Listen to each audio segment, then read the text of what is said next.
বন্ধুরা, আজকের এই কাহিনীতে আমরা জানব কোনো অভিশাপের কারণে একজন নারী অল্প বয়সেই বিধবা হয়ে যায় এবং এমন কোন কাজগুলো আছে যা একজন বিবাহিত নারীর জীবনে কখনোই করা উচিত নয়, যেগুলো করলে নারীরা অল্প বয়সেই বিধবা হয়ে যায়। তাই সকল মাবোনদের কাছে অনুরোধ, এই কাহিনীটি সম্পূর্ণ শুনবেন।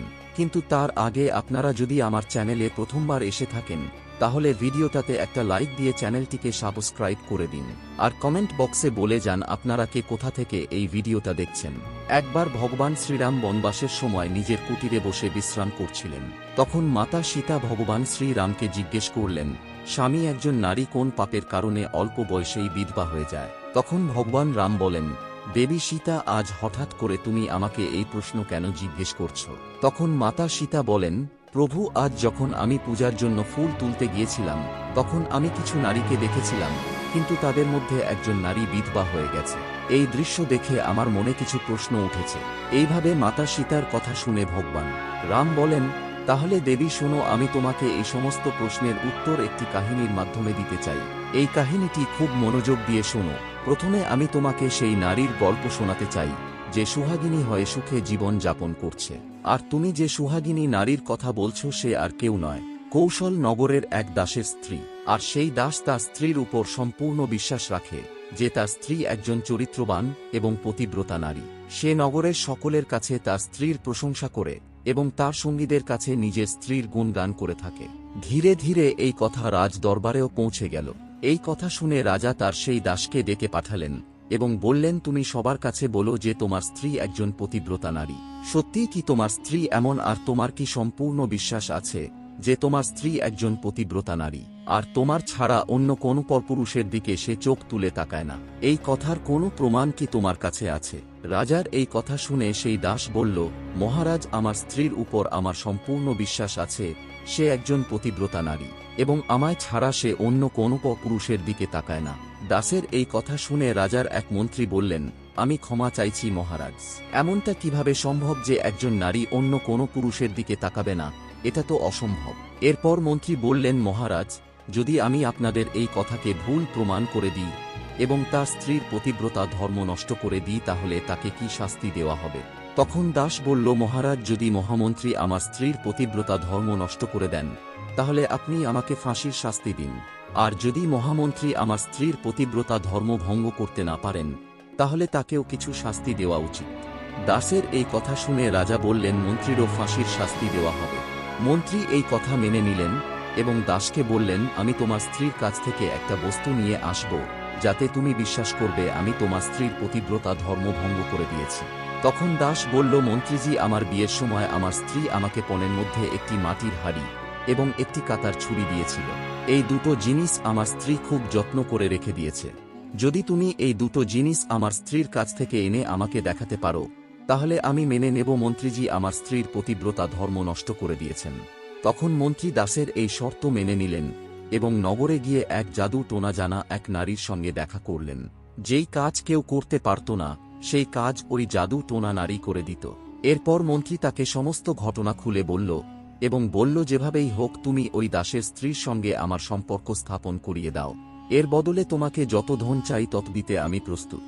মন্ত্রীর কথা শুনে সেই নারী বলল, মন্ত্রীজি, আপনার কাছে এটা সহজ মনে হতে পারে কিন্তু আসলে তা নয়। আপনি যে নারীর কথা বলছেন সে একজন পতিব্রতা নারী।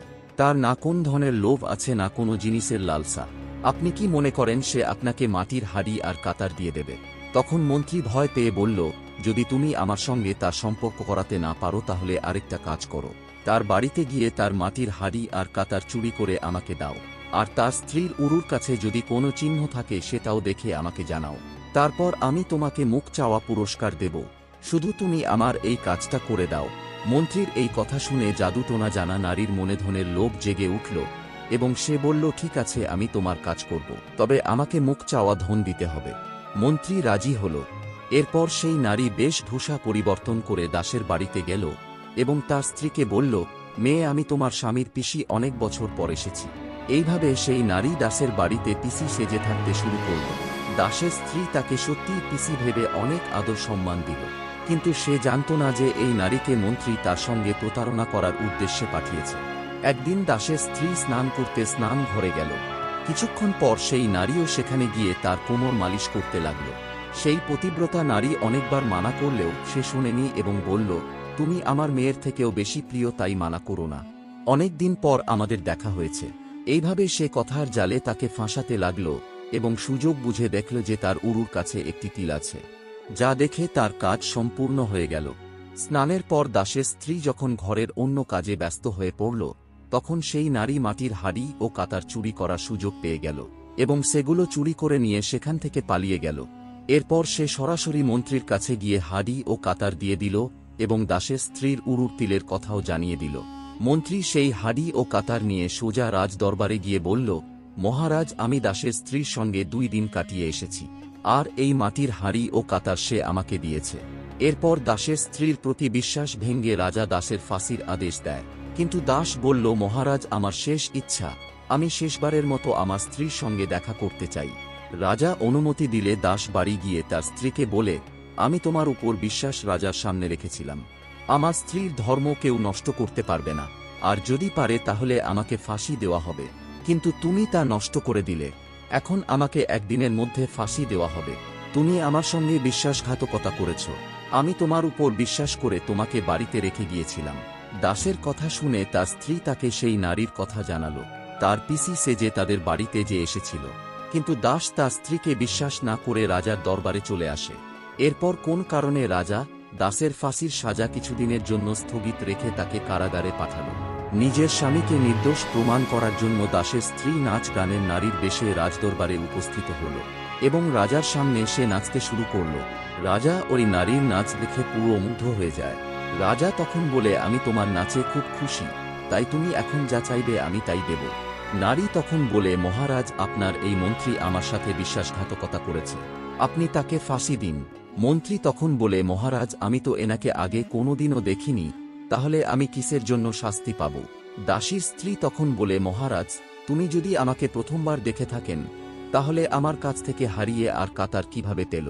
আমি দাসের স্ত্রী, আপনি আমার নির্দোষ স্বামীকে ফাঁসির শাস্তি দিয়েছেন। তো বন্ধুরা, এই ছিল আজকের ভিডিওটা ভালো লাগলে একটা লাইক দিয়ে চ্যানেলটাকে সাবস্ক্রাইব করে দিন আর কমেন্ট বক্সে বলে যান জয় শ্রীকৃষ্ণ।